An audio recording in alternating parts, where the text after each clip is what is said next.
Norway की एक 14 वर्षीय लड़की सोफी एमंडसन की कहानी एक रहस्य से शुरू होती है। एक दिन जब वह स्कूल से घर लौट रही होती है, उसे एक अजीब लिफाफा मिलता है जिसमें एक सवाल लिखा होता है, तुम कौन हो? यह साधारण सा प्रतीत होने वाला प्रश्न वास्तव में उसकी जिंदगी को पूरी तरह बदल देता है। इसी सवाल के साथ उसकी एक अनोखी दार्शनिक यात्रा शुरू होती है। अगले दिन उसे एक और चिट्ठी मिलती है जिसमें लिखा होता है, दुनिया कहाँ से आई है? ये दोनों सवाल मिलकर उसकी सोच की दिशा को बदल देते हैं और उसे अपने अस्तित्व, ब्रह्मांड और ज्ञान के मूल प्रश्नों की ओर ले जाते हैं। सोफी को गुप्त रूप से एक रहस्यमय दार्शनिक शिक्षक अल्बर्टो नॉक्स से पत्र और शिक्षाएं मिलती हैं। अल्बर्टो उसे दर्शन शास्त्र के इतिहास से परिचित कराता है। वह उसे सबसे पहले ये प्राचीन यूनानी दार्शनिकों से शुरुआत करवाता है। थेल्स, एनाक्सिमेंडर और अनाक्सिमिनस जैसे प्राकृतिक दार्शनिकों ने यह विचार रखा कि सभी चीजों की एक मूलभूत प्रकृति होती है। थेल्स ने कहा था कि सब कुछ पानी से बना है, जबकि एनाक्सिमेंडर ने असीम या एपेरोन को मूल माना। फिर वह हेराक्लिटस और पार्मेनाइडेस के बीच विचारों को टकरावों को समझती है। एक कहता है कि सब कुछ बदल रहा है, दूसरा कहता है कि कुछ नहीं बदला।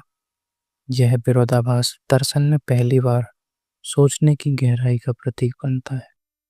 सोफी को एहसास होता है कि दर्शन केवल सिद्धांत नहीं बल्कि सोचने का तरीका है। वह धीरे धीरे प्लेटो और सुकरात की दुनिया में प्रवेश करती है। सुकरात के बारे में सीखते हुए वह उसकी मैं कुछ नहीं जानता वाली सोच से प्रभावित होती है। सुकरात ने सच्चे ज्ञान की खोज के लिए सवाल पूछने की कला अपनाई, जो सोफी के शिक्षक अल्बर्टो की शैली से मेल खाती है। प्लेटो के आदर्शवाद से वह सीखती है कि जो हम देखते हैं वह केवल परछाई है, सच्चाई उससे कहीं ऊपर है। विचारों की दुनिया में प्लेटो के गुफा रूपक से वह समझती है कि कैसे आम लोग केवल दिखावटी दुनिया में फंसे रहते हैं, जबकि दार्शनिक सच्चाई के प्रकाश तक पहुंच पाते हैं। इसके बाद वह अरस्तू से मिलती है, जो प्लेटो से बिल्कुल अलग सोच रखता है। अरस्तू का कहना था कि वास्तविकता बस वस्तुओं में ही है, न कि किसी अन्य जगत में। उसने कारणों के 4 प्रकार बताए, पदार्थात्मक कारण, औपदात्मिक कारण, क्रियात्मक कारण और अंतिम कारण। सोफी इन सभी विचारों से जुड़ती जाती है और अपने सोचने के तरीके को लगातार बदलती जाती है। फिर उसे रोम के स्टोइक दार्शनिकों जैसे जेनो, सिसरो और सेनेका के बारे में पढ़ाया जाता है, जिन्होंने नियति को स्वीकार करके और भावनाओं पर नियंत्रण रखने पर जोर दिया। साथ ही वह एपिक्यूरस के विचारों से भी अवगत होती है, जो सुख और आनंद को जीवन का अंतिम लक्ष्य मानते हैं। फिर वह ईसाई विचारधारा और मध्यकालीन दर्शन में प्रवेश करती है। थॉमस जैसे विचारकों ने ईश्वर के अस्तित्व के तर्क के माध्यम से सिद्ध करने की कोशिश की। जैसे जैसे वह आगे बढ़ती है, उसे पुनर्जागरण काल के बारे में पढ़ाया जाता है, जहाँ मनुष्य और उसकी सोच को केंद्र में रखा गया है। इस युग में लियोनार्डो दा विंची, गैलीलियो और न्यूटन जैसे वैज्ञानिकों के योगदान से वह विज्ञान और दर्शन के अंतर संबंध को समझती है। यह काल ज्ञान और क्रांति का समय था, जब मनुष्य ने प्रकृति और वैज्ञानिक दृष्टि से समझना शुरू किया। फिर वह डेकार्ट के मैं सोचता हूँ इसलिए मैं हूँ से परिचित होती है, जो आधुनिक दर्शन की नींव बनता है। वह संदेह से ज्ञान की खोज की प्रक्रिया को समझती है। डेविड ह्यूम के अनुभववाद और इमैनुअल कांट के यथार्थवाद ने उसे और भी गहराई से सोचने पर मजबूर किया। कांट के अनुसार हम चीज़ों को जैसा देखते हैं वह वैसा नहीं होती। हमारे मस्तिष्क की संरचना चीज़ों को एक रूप देती है। इससे सोफी को यह एहसास होता है कि वास्तविकता, अनुभव और ज्ञान के बीच एक जटिल संबंध है। पहला खंड यहीं समाप्त होता है। इसमें सोफी की सोच की नींव रखी जाती है और वह दर्शन के पहले 2000 वर्षों को समझने लगती है। उसके अंदर जिज्ञासा, तर्क और आत्म अवलोकन की प्रवृत्ति पैदा होती है। लेकिन इस दार्शनिक यात्रा के साथ साथ कहानी में एक और रहस्य गहराता जा रहा है। हिल्डे नाम की एक लड़की, जो सोफी की तरह ही प्रतीत होती है, लेकिन एक अलग दुनिया में रहती है। क्या सोफी हिल्डे का सपना है? क्या अल्बर्टो और सोफी महज एक कल्पना है? इन सवालों के जवाब अगली दार्शनिक यात्राओं में सामने आते हैं। सोफी अब दर्शन के उस चरण में प्रवेश करती है जहाँ तर्क, विश्वास और मानव चेतना की टकराहट दिखाई देती है। उसके शिक्षक अल्बर्टो नोक्स अब उसे मध्ययुगीन दर्शन की ओर ले जाते हैं, जहाँ चर्च और ईसाई धर्म का प्रभाव सबसे गहरा था। इस युग में दार्शनिकों का मुख्य लक्ष्य था धर्म और तर्क को एक साथ मिलाना। थॉमस जैसे दार्शनिकों ने प्लेटो और अरस्तु के सिद्धांतों को ईसाई धर्मशास्त्र के साथ जोड़कर यह सिद्ध करने का प्रयास किया कि ईश्वर के अस्तित्व को तर्क द्वारा ही समझा जा सकता है। सोफी को यह सोचकर आश्चर्य होता है कि कैसे ज्ञान और धर्म एक दूसरे को पूरक बन सकते हैं, जबकि आधुनिक समय में इन्हें अक्सर विरोधी माना जाता है। इसके बाद वह पुनर्जागरण युग में प्रवेश करती है, जो स्वतंत्रता, कला और वैज्ञानिक खोजों का युग था। Leonardo da Vinci, Galileo, Nicholas Copernicus जैसे वैज्ञानिकों ने धर्म द्वारा नियंत्रित ब्रह्मांड के दृष्टिकोण को चुनौती दी। गैलीलियो ने टेलीस्कोप की सहायता से ब्रह्मांड को देखा और यह सिद्ध किया कि पृथ्वी ब्रह्मांड का केंद्र नहीं है। यह बात चर्च के लिए अस्वीकार थी, लेकिन यह आधुनिक वैज्ञानिक सोच की नींव रखती थी। सोफी को महसूस होता है कि यह युग दर्शन शास्त्र के लिए भी बहुत महत्वपूर्ण था। अब लोग स्वयं के अस्तित्व और आत्मज्ञान की ओर लौटने लगे थे। वह रेने डेकार्ट से परिचित होती है, जिसने दर्शन में संदेह को प्रमुख स्थान दिया। मैं सोचता हूँ इसलिए मैं हूँ। डेकार्टे का यह तर्क सोफी को बहुत गहराई से प्रभावित करता है, क्योंकि वह भी स्वयं को पहचानने की प्रक्रिया में है। डेकार्टे के अनुसार हर चीज पर संदेह किया जा सकता है, लेकिन सोचने वाले स्वयं पर नहीं। यहीं से आधुनिक दर्शन की नींव पड़ती है। इसके बाद सोफी को स्पिनोजा जैसे विचारकों से मिलवाया जाता है। स्पिनोजा ने ईश्वर और प्रकृति को एक ही माना, जबकि लाइबनिज ने मोनार्ड की अवधारणा दी। ब्रह्मांड के मूल कण जो स्वतंत्र और आत्मनिर्भर होते हैं, ये विचार उसे दर्शन की और भी अधिक अमूर्त और रहस्यमय दुनिया में ले जाते हैं। अब वह अंग्रेज दार्शनिक जॉन लॉक, जॉर्ज बर्कले और डेविड ह्यूम के संपर्क में आती है। ये सभी अनुभववाद के समर्थक थे। जॉन लॉक के अनुसार मानव मस्तिष्क जन्म के समय एक खाली स्लेट होता है, जिस पर अनुभव ही ज्ञान लिखते हैं। बर्कले का विचार था होना ही देखा जाना है। इसका अर्थ यह था कि अगर कोई चीज दिखाई ना दे तो वह मौजूद भी नहीं है। ह्यूम ने इस सोच को और आगे बढ़ाते हुए यह प्रश्न उठाया कि क्या हम कभी किसी कारण और प्रभाव को प्रत्यक्ष देख सकते हैं? उसने कहा कि हम केवल घटनाओं के अनुक्रम को देख सकते हैं, पर उनमें अंतर्निहित संबंधों को नहीं। सूफी इन विचारों से उलझन में पड़ जाती है। अगर अनुभव ही सब कुछ है, तो सपना और यथार्थ में अंतर कैसे करें? इसी समय उसे एक और रहस्यमय सच्चाई का पता लगता है।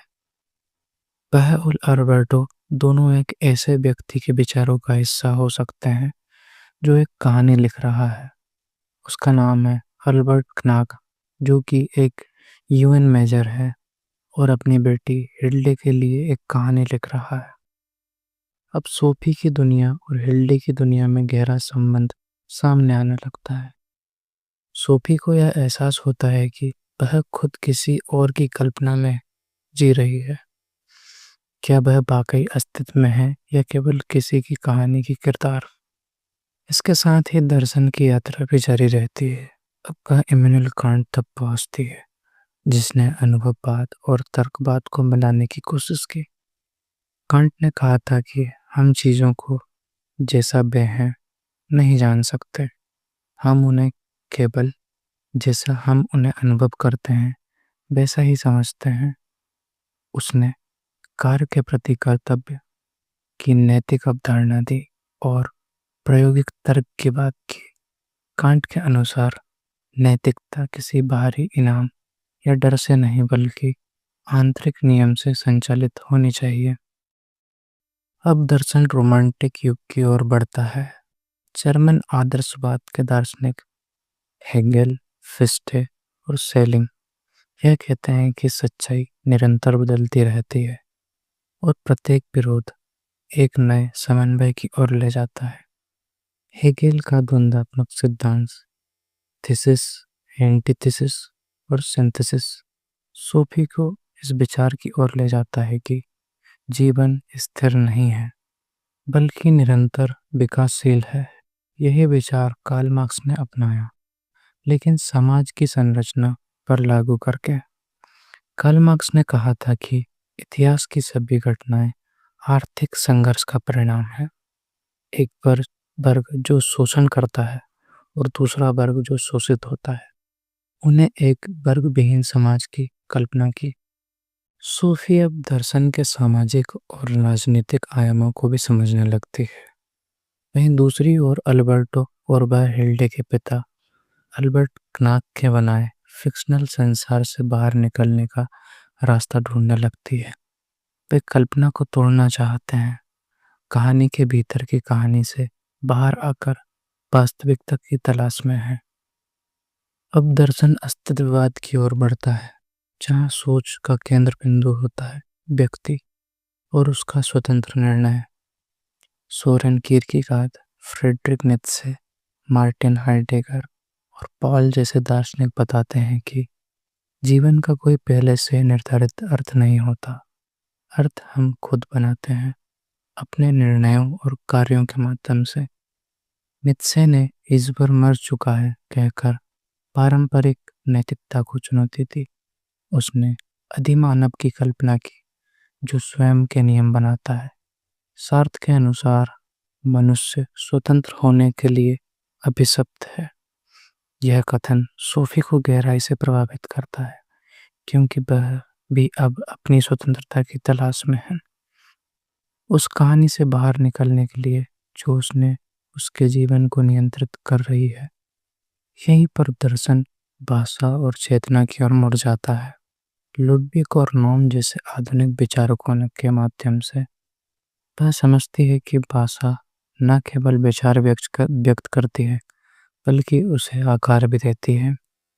वह यह जानने लगती है कि हम जो सोचते हैं वह केवल शब्दों और व्याकरण की सीमाओं में बंधा होता है। मनुष्य भाषा के बिना ना तो विचार कर सकता है, ना ही अस्तित्व को परिभाषित कर सकता है। अब तक सोफी और उसके शिक्षक अल्बर्ट नोक्स को इस बात का पूरा यकीन हो जाता है कि वे दोनों किसी और की रचना हैं, एक कल्पना, एक कहानी का पात्र, जिसे हिल्डे का पिता अल्बर्ट नोक अपनी बेटी के लिए दिख रहा है। यह जानना कि उनका अस्तित्व वास्तविक नहीं है बल्कि किसी अन्य के दिमाग की उपज है, सोफी के अस्तित्व को गहराई से झकझोर देता है। इसी के साथ दर्शन की दिशा अब और भी जटिल और गूढ़ होती जाती है। अल्बर्टो अब केवल शिक्षक नहीं बल्कि क्रांति का साथी बन जाता है। वह सोफी को सिखाता है कि कल्पना से बाहर निकलने के लिए उन्हें विचार की सबसे ऊंची छलांग लगानी होगी, और यही है अस्तित्ववादी साहस। वे अब एक ऐसा रास्ता ढूंढते हैं जिससे वे कहानी के भीतर की कहानी को तोड़ सकें। इसी मोड़ पर दर्शन की यात्रा आगे बढ़ती है। अब फोकस आता है साइंस, अनिश्चितता और चेतना की गहराई पर। न्यूटन और डार्विन के बाद आधुनिक विज्ञान ने मनुष्य को एक दैवी प्राणी के स्थान पर एक जैविक प्रजाति के रूप में देखा। डार्विन के विकासवाद ने बताया कि मनुष्य एक लंबी जैविक श्रृंखला की उपज है। यह विचार उस धार्मिक अवधारणा को झटका देता है जिसमें मनुष्य को इस वर्ष की श्रेष्ठ रचना कहा गया है। सोफी यहाँ समझती है कि दर्शन और विज्ञान आपस में विरोधी नहीं है, बल्कि एक दूसरे के पूरक हैं। दर्शन सवाल पूछता है और विज्ञान को जवाबों की पुष्टि करता है। इसी संदर्भ में वह क्वांट भौतिकों की ओर बढ़ती है, जहाँ न्यूटन की निश्चितता अब अनिश्चितता के सिद्धांत से बदल दी जाती है। अब यह माना जाने लगा कि हम किसी भी कण की स्थिति और गति को एक साथ सटीकता से नहीं जान सकते। यह विज्ञान में वही क्रांति थी जो दर्शन में नित्य और सार्थ ने की थी। अल्बर्टो बताता है कि यही अप्रत्याशितता दर्शन का मूल है। कुछ भी पूर्ण रूप से नहीं जाना जा सकता, हम केवल संभावनाओं के भीतर अर्थ खोज रहे हैं। यही विचार बुद्ध धर्म से में भी मिलता है, जो ना तो इस बार को अंतिम मानता है और न ही आत्मा को शाश्वत, बल्कि केवल अनुभव को वास्तविकता की कसौटी मानता है। अब सोफी और अल्बर्टो का ध्यान एक और दार्शनिक क्षेत्र की ओर मुड़ता है, भाषा दर्शन। वे लुडविग के विचारों को पढ़ते हैं, जिसने कहा था कि मेरी भाषा की सीमाएं मेरी दुनिया की सीमाएं हैं। इसका मतलब है कि हम जिस भाषा में सोचते हैं उसी तक हमारी सोच सीमित रहती है। यदि कोई विचार शब्दों में नहीं डाला जा सकता तो वह हमारे लिए मौजूद नहीं होता। यह विचार चौंकाने वाला था। क्या हम जो सोच सकते हैं वह अस्तित्व में है ही नहीं? सूफी को यह एहसास होता है कि दर्शन केवल विचारों का संग्रह नहीं, बल्कि वह दर्पण है जिसमें वह खुद को देख रही है, अपनी पहचान, अपनी सीमाएं और अपनी स्वतंत्रता। और इसी में वह हिल्डे को देखती है, वह लड़की जो असली दुनिया में है, जिसके लिए यह कहानी लिखी जा रही है। हिल्डे अब वह किताब पढ़ रही है जिसमें सोफी मौजूद है। जब वह पढ़ती है कि हिल्डे किताब पढ़ रही थी तो वह चौंक जाती है। कहानी उसके अपने कार्यों को भी बता रही है। अब वह भी समझ जाती है कि वह केवल पाठक नहीं, बल्कि अब किताब का हिस्सा बन चुकी है। यहीं पर कल्पना और यथार्थ का फर्क मिटने लगता है। हिल्डे सोचने लगती है, अगर सोफी उसके पापा की कल्पना है तो क्या वह खुद भी किसी और की कल्पना हो सकती है? हिल्डे अब अपने पिता की रचना के खिलाफ एक छोटी सी विद्रोह शुरू कर देती है। वह सोफी और अल्बर्टो को मुक्त देखना चाहती है। वह संकेतों के जरिए अपनी मौजूदगी उन्हें महसूस करना शुरू कर देती है। जैसे वह चाहती है कि कहानी की यह दुनिया एक कल्पना मात्र न रह जाए, बल्कि उसमें चेतना, स्वतंत्रता और आत्म प्रवेश कर जाए। सूफी अब तक दर्शन के सभी प्रमुख विचारों, आदर्शवाद, यथार्थवाद, अनुभववाद, इस अस्तित्ववाद, भाषा विज्ञान, विज्ञान दर्शन से होकर गुजर चुकी है। लेकिन अब उसकी सबसे कठिन परीक्षा है स्वतंत्र होने की। वह और अल्बर्टो कहानी से भागने का एक रास्ता निकालते हैं। वे एक दार्शनिक ग्राम में एक जन्मदिन पार्टी का आयोजन करते हैं, जहां पर लेखक अल्बर्ट क्नाग के नियंत्रण की सीमाएं दिखाई देती हैं। यह पार्टी इस उपन्यास का क्लाइमैक्स बनती है, जहां कहानी के पात्र खुद को लेखक की पकड़ से मुक्त करते हैं। यह वह क्षण होता है जब कल्पना अपने रचयिता को चुनौती देती है। एक फिक्शन अपने लेखक से आज़ादी मांगती है। पार्टी के अंत में सोफी और अल्बर्टो चुपचाप गायब हो जाते हैं। वे दृश्य से हटकर एक नई जगह चले जाते हैं, जिसे लेखक नियंत्रित नहीं कर सकता।